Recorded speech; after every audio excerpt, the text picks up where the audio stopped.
वरदपुण्डरीकं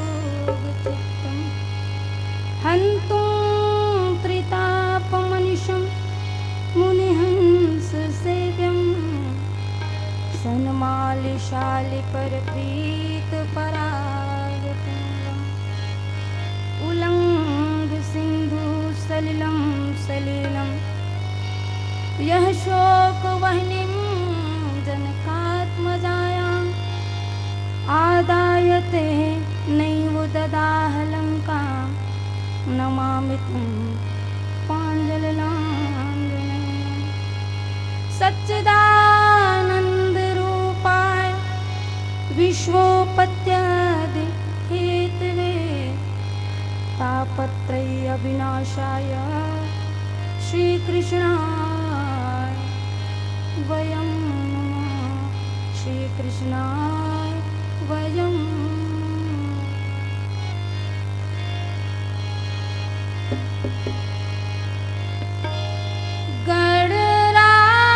गणराज गौरी नंदन तू सजा साज मेरी पूजा करूं मैं तेरी विनती करूं मैं तेरी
सियावर राम चंद्र की जय।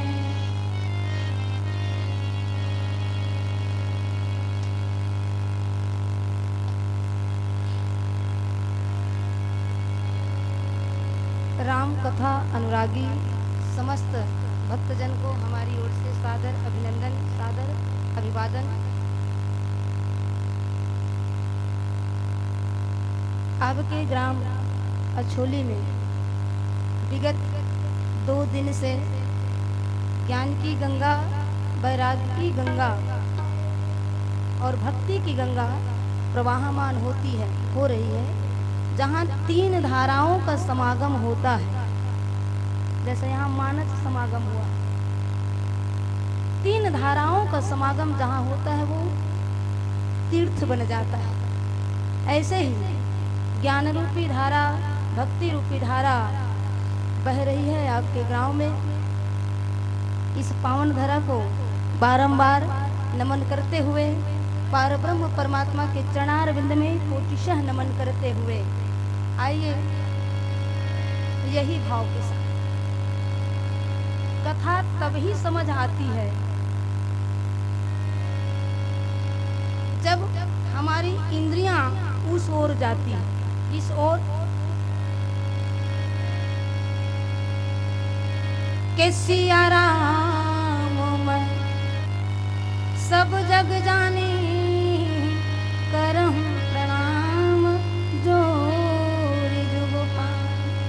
जहाँ हमारी आंखें जाती है वहाँ हमें राम सीता का स्वरूप देखने को मिलता है। जड़ में, चेतन में उस परमात्मा के स्वरूप को देखें। इसलिए जब गोसाई जी महाराज ने जब रचना की है रामचरितमानस की, तो नभ में रहने वालों की वंदना हुई है, थल में रहने वालों की वंदना हुई है, जल में रहने वालों की वंदना हुई, लेकिन मन को संतुष्टि नहीं मिली। तब उन्होंने हाथ जोड़ के कह दिया। और इसमें इतनी बड़ी ताकत होती है, 4 समाज में हाथ जोड़ के आप खड़े हो जाइए, सब स्वीकार कर लेते हैं। इसलिए गोसाई जी महाराज ने हाथ जोड़ करके सबको प्रणाम किया कि सिया राम मैं सब जग जानी। सबके हृदय में परमात्मा श्री सीता राम जी का स्वरूप है। मैं वही सबके अंतर आत्मा में विराजमान उस परमात्मा को बारंबार नमन करते हुए भगवान की कथा कहने का मेरा एक तुच्छ प्रयास। क्यों? राम की कथा को कौन कह सकता है प्यारे? शेष गणेश महेश दिनेश और सुर से हूँ जाहि निरंतर गावे, जाहि अनादि अखंड अछंड अछेद अभेद सुभेद बतावे। और नारद से सुख व्यास रटे पचहारे, तब पुनि पार न पावे। हरि अनंत, हरि कथा अनंता। जो अवसर हमें मिला है उस अवसर को भगवान के पावन कथा का सुने भी और पढ़े भी। क्योंकि रामचरितमानस लोग कहते हैं कहाँ मिलेंगे भगवान, कहाँ दर्शन होगा। कैसे चढ़ूं मैं अटारी, कैसे चढ़ूं मैं अटारी, निसेनी बिन हरे हरे, निसेनी बिन हरे हरे। हमारे लोकाचार के भाषा में भाई पक्की घर है छत और कच्ची घर में है तो वो का कहते पठौहा। अब पठौहा चढ़े बर या तो निसेनी होते या सीढ़ी होते, अपन अपन सुविधा अनुसार सीढ़ी निर्माण हो रही, निसेनी रखी। अटारी में मेरे प्रभु बैठे, अर्थात प्रभु ऊपर है। प्रभु का दर्शन कैसे होगा, प्रभु तक पहुंचने का साधन क्या है? जैसे ऊपर चढ़ने के लिए, छत चढ़ने के लिए जैसे सीढ़ी होती है, तो उस सीढ़ी में तो 4, 5, 6, 7 अपने हिसाब से, ऊंचाई हिसाब से सीढ़ियाँ बनती है। लेकिन गोसाई जी महाराज ने इतना बेहतरीन सीढ़ी बनाया है, ज्यादा सीढ़ी नहीं बनाई, 3 ही सीढ़ी बनाई है। इस 3 सीढ़ी में आप चढ़ेंगे ना, एकदम 100% गारंटी है उनका साक्षात्कार होगा। और वो 3 सीढ़ी क्या है? 3 सोपान। मैंने कहा तो मानस कहा था 3 सीढ़ी। रामचरित मानस एही नामा,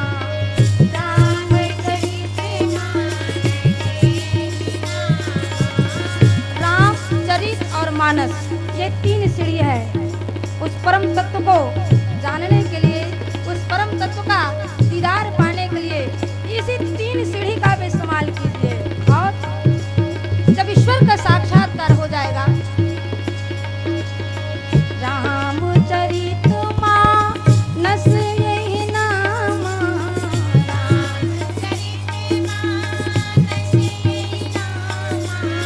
सुनत श्रवण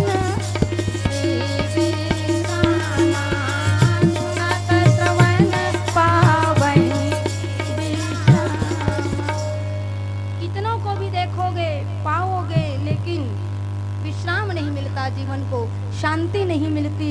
लेकिन उस परम तत्व को जान जाओगे, परम तत्व को जान जाओगे तो वास्तव में जीवन में विश्रांति आएगी, जीवन में शांति आएगी। गोपी मना बचपन में जब रही, छोटे रही तक कृष्ण से प्रेम नहीं करत रही। कृष्ण के बात ना सुन सुन के अति प्रेम भाव जागृत हो गए। गोपी मनला तो 1 मिनट भी ओझल होना देना नहीं चाहती थी गोपियां। कृष्ण यदि सामने है तो उनकी पलक में टकटकी लग जाती थी गोपियों। तो दीदार कैसे करें, दर्शन कैसे हो भगवान का, ये साधन हमें मानस बताती है कि हमें निज धर्म पर चलना सिखाती रोज रामायण, सिखाती रोज रामायण, बताती रोज रामायण। और सदा शुभ आचरण करना सिखाती रोज रामायण। हमारे आचरण को पवित्र बनाती है मानस कथा। एक महापुरुष वे दयानंद सरस्वती, इनका एक नारा था कि वेदों की ओर लौटो। क्यों? क्योंकि आज का मनुष्य वेद को छोड़ रहा है, वेद पुराण की बातों को छोड़ रहा है। विदेशों में गीता कंपलसरी हो गया, लेकिन यहाँ के लोग सोच रहे हैं कि होगा कि नहीं होगा, करेंगे कि नहीं करेंगे। कंपलसरी हो गया विदेशों में, कंपलसरी पढ़ाई होती है स्कूलों में गीता की। यहाँ सोचने पर मजबूर। वो आज थे 6वीं 7वीं 2-4 श्लोक गीता के, लड़का मन के पल्लच नहीं पड़े, ऊपर ले भगावत कालच समझ, गीता के मरमेल नहीं जाने। वेदों की ओर लौटो, मतलब ये वेद क्या है, ये पुराण क्या है, ये शास्त्र क्या है, इसको पहले समझना चाहिए। ये कोई ऐसे वैसे लोगों ने नहीं लिखा इसको लिखा है कि ये विश्व भारती है, वीरों की आरती है ज्ञान की ये गंगा, ऋषियों की अमर वाणी। अरे इसमें तो सारा फार्मूला है, एक एक फार्मूला को आप लेते जाइए, फिर देखिए जीवन आपका कैसे होता है। ये छूट रहा है, इसलिए जीवन में विकृति आ गई है, समाज में विषमता छा गई है, देश में विषमता छा गई है।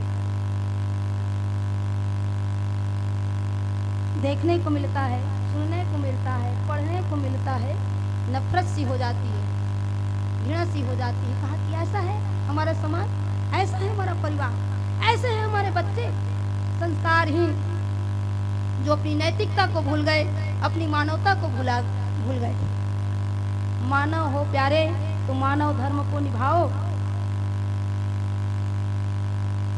अब विषमता कैसे आई कि आया समय बड़ा बेढंगा, नाच रहा नर होकर नंगा, कहीं पे झगड़ा कहीं पे दंगा, आज आदमी बना लफंगा, छल और कपट के हाथों अपना बेच रहा ईमान, कि कितना बदल गया इंसान, कि कितना बदल गया इंसान। सूरज न बदला, चांद न बदला, न बदला रे आसमान, कि कितना बदल गया इंसान। ये हमें बताती है कि जो बिगड़ा है उसको आप बनाइए, और जो नहीं बिगड़ा है उसको आप सुरक्षित रखिए, उसको जाने मत दीजिए। ये मानस हमें यही बताती है। मानस जो है मानव को मानव बनाती है, न किसी को मुसलमान बनाती है, न किसी को सिख बनाती है, न किसी को ईसाई बनाती है। ये वेद पुराण तो मनुष्य को मनुष्य ही बनाती है। इसलिए सीखें, हम इससे जुड़े तो ही तो हम जानेंगे हमारी परंपरा क्या है, हमारी सभ्यता का है क्या है, हमारे संस्कार क्या है। इन्हीं से हमें जुड़ने को जुड़े तो ही तो हमें पता चलेगा।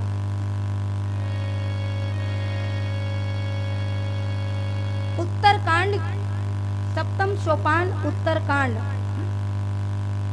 ज्ञान की पराकाष्ठा, भक्ति की पराकाष्ठा जब चरम अवस्था में जब पहुंच जाती है, या ज्ञान जब पहुंच जाता है, भक्ति जब चरम अवस्था में पहुंच जाता है, तब तो जीवन में या तो संत का दर्शन होता है या फिर दूसरा भगवंत का होता है। आज प्रेम की पराकाष्ठा जब छलकने लगती है, तब संत का दर्शन होता है। 14 वर्ष का वनवास हमारे लिए, इस धरती को बचाने के लिए भगवान ने कितने कष्ट सहे।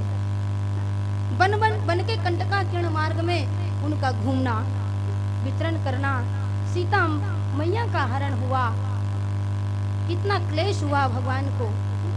14 वर्ष वनवास के बाद जब उनकी वापसी होती है अयोध्या में, तो हनुमान जी को लगता है कि मैं ही ज्यादा सानिध्य में रहा भगवान जी का, शायद मुझ जैसा सेवक भगवान को नहीं मिलेगा, मुझ जैसा दास भगवान को नहीं मिलेगा। क्यों कि राम रसायन तुमरे पासा, सदा रहूं रघुपति के दासा।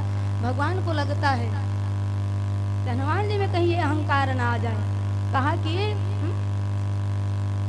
एक और है मेरा भक्त, मेरा सेवा, जो सांसों की माला से सिमरूं मैं तेरा नाम, हर श्वास में राम राम जप रहा है, राम राम जप रहा है। ये कौन है?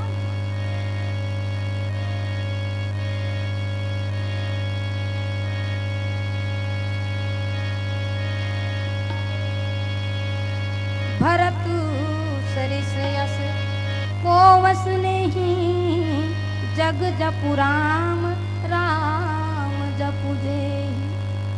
भरत भैया जिन्होंने वादा किया था कि 14 वर्ष के बाद यदि एक पल भी यदि ऊपर हो जाए प्रभु, आप मुझे जीवित नहीं पाएंगे। हर श्वास में राम जी का वो नाम स्मरण कर रहे हैं। ऐसी स्थिति हो गई है भरत भैया की।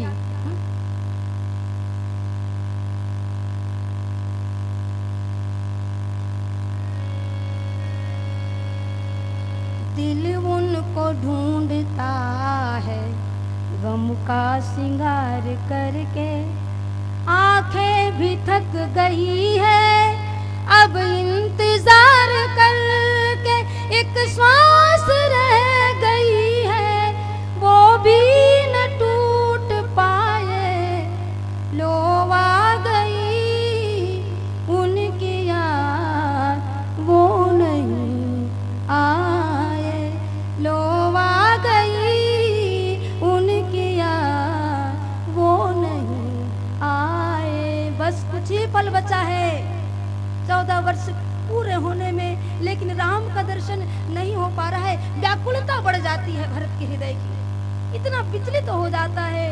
भगवान को भी पता है कि यदि मेरे पहुंचने में जरा से भी कहीं विलंब हो तो भरत अपना प्राण त्याग देगा। हनुमान जाओ, तुम पहले उस भक्त का दर्शन करो, मेरा संदेशा उनको सुनाओ। और हनुमान जी का आना हुआ है भरत भैया के पास। कैसा न हुआ।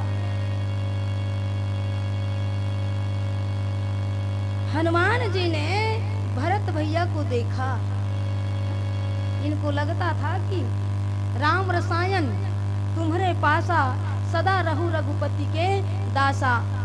आज भरत को देख करके अपने आप को वो तुच्छ समझ रहा है, अपने आप को वो छोटा समझ रहा है। भरत की स्थिति कैसी है? राम बिरह सागर मह भरत मगन हो, स्वरूप धरि पवन सुत आई गयहु जन को, आई गयहु जन को।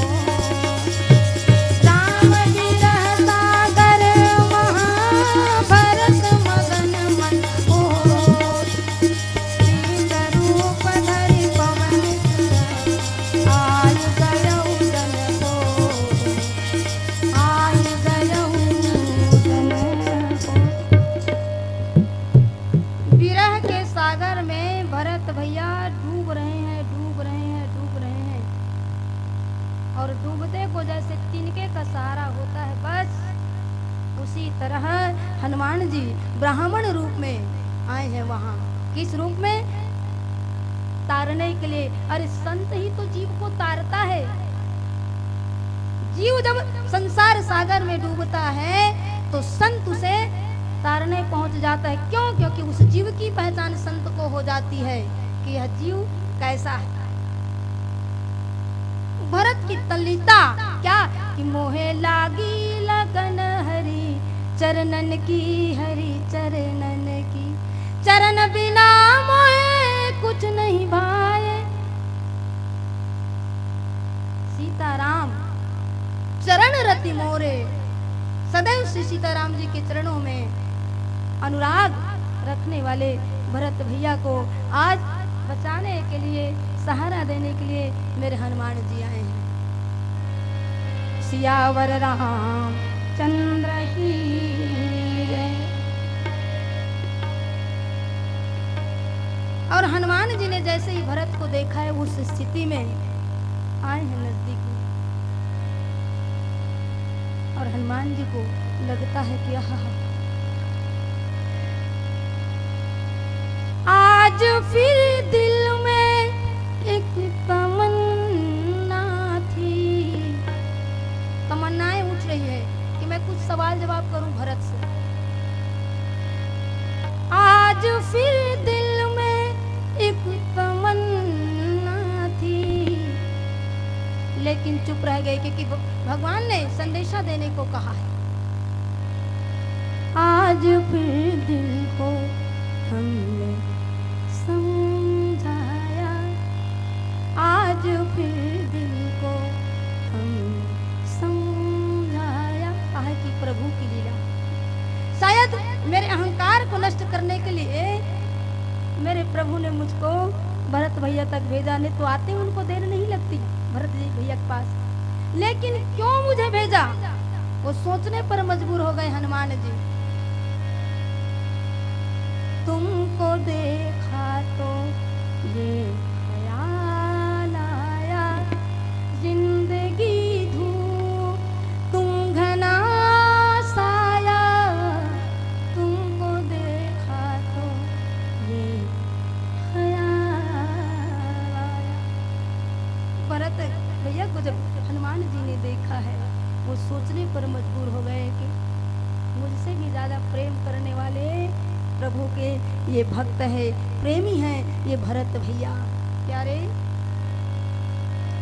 ये प्रेम का सागर ऐसा है, डूबते जाओ डूबते जाओ डूबते जाओ। ये एक ऐसा नशा है, कहीं नशा लग जाए, कहीं लत लग जाए तो संसार का नशा बेकार। संसार के नशा की ओर वो जीव नहीं जाता।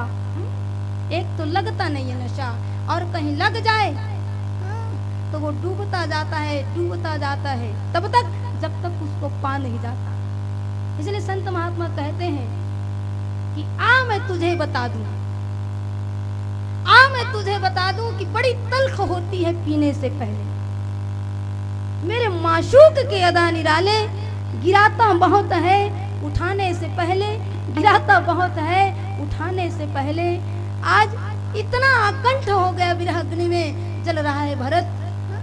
जब विरह की पराकाष्ठा, प्रेम की पराकाष्ठा जब बढ़ जाती है, तब भगवान भरत भैया के पास हनुमान जी को भेजे हैं कसौटी में कसते कि वास्तव में ये है कि नहीं मेरा कृपा पात्र, कितना कर सकता है मेरे लिए।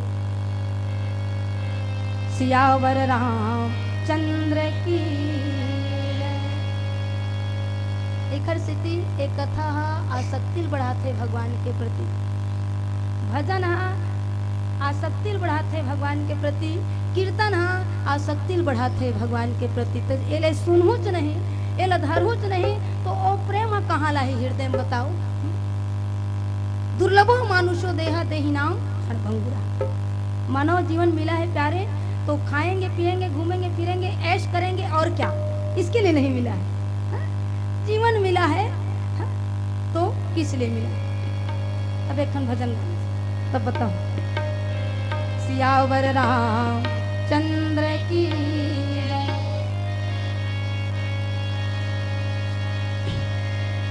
भरत की स्थिति,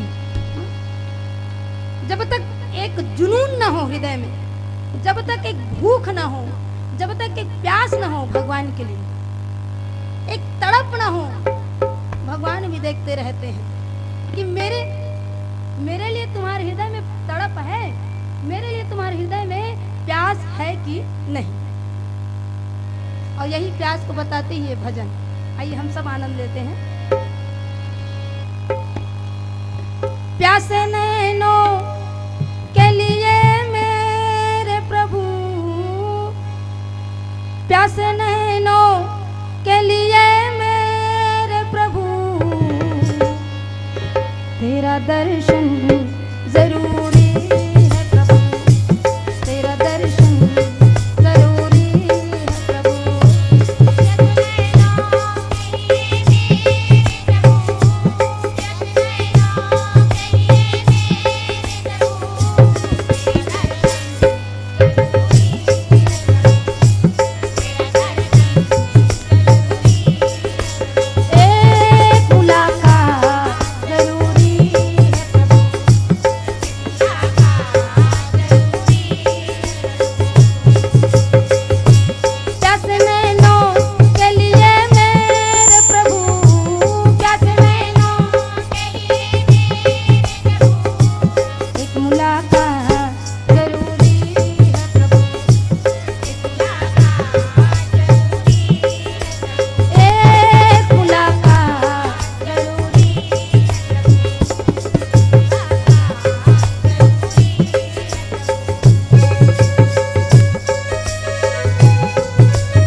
पहले तेरी याद ने बना दी मेरी जिंदगी फसाना। कथा एक तो भगवान की होती है प्यारे, और एक तो भक्त की होती है। जो भक्त भगवान से जुड़ जाता है कथा उसकी बन जाती है। भरत की कथा बन गई। कैसी मेरी प्यास है मिलन की मुझे आस है, तेरे ही तो याद ने बनाया मुझे हाथ है।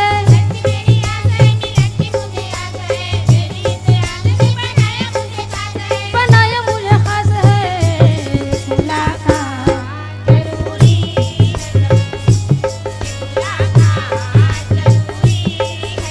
एक मुलाकात।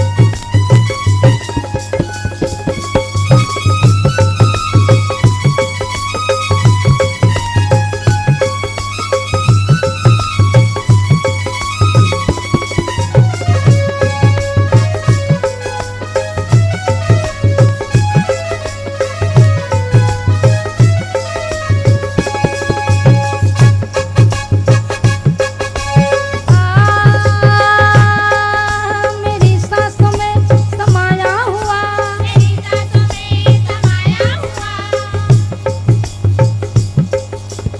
तुझ बिन जोगन दिन बंजारे। इस धरती से उस अंबर तक मेरी नजर में तू ही तू है। सिया राम मैं सब जग जाने, भरत की दृष्टि। मेरे दिल में तू छाया हुआ, मेरी सांसों में समाया हुआ। यही मेरी आरज़ू, यही मेरी जुस्तजू, सांस मेरी चल रही जाना नहीं दूर तू।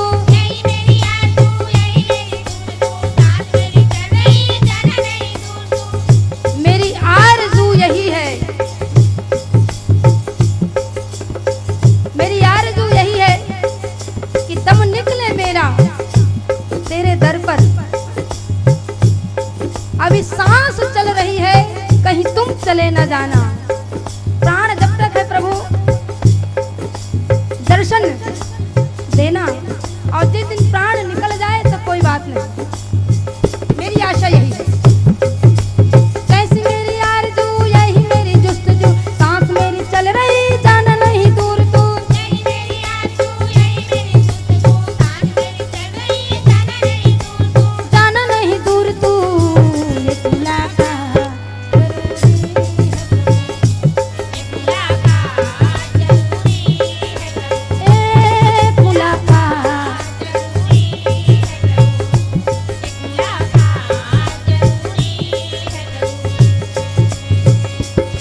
जाने जैसे डूबते को तिनके का सहारा। ना जाने ब्राह्मण बनने में क्या फायदा है। जब भी बने हनुमान जी तो ब्राह्मण ही बने हैं। किष्किंधा में भगवान से जब प्रथम मिलन होता है तो ब्राह्मण रूप में, विभीषण से जब मुलाकात होती है तो भी ब्राह्मण रूप में, और जब भी बने हैं हनुमान जी ओखर कल्याणे हो, बिगड़े नहीं। लेकिन और एकर अलावा जेमा एक्स्ट्रा है, ए मन बने ना ते मन बिगड़े है। तब बनो ऐसे मत जेमा बिगाड़ हो जाए, बनो ऐसे जेमा तुम्हार कल्याण हो जाए। एक जगह झांकी होता है, आप मन की तरफ होते झांकी होते नहीं, झांकी हमरो नहार होते। झांकी देखे के समय मिल गए तो झांकी देखे बर गे रहा, तो भाई मन बैठे ना, झांकी वाले टीम है बड़ा, जो गाना भी गाना है वीर रस के गाना, हा? मार झूम झूम के गाना है वो, हा बैठे भाई मन अपन अपन वाद्य यंत्र लेके अब शुरू हो गए। तो मंगलाचरण में कहा है, प्रथम झांकी दुर्गा हा बगवा में चढ़ के आते और सब ला अभिवादन करते। अब मन शुरू हो गए, एक लाइन भर गात हमें, अब काबर की झलक दिखाए लगी ना, और भाई मन गात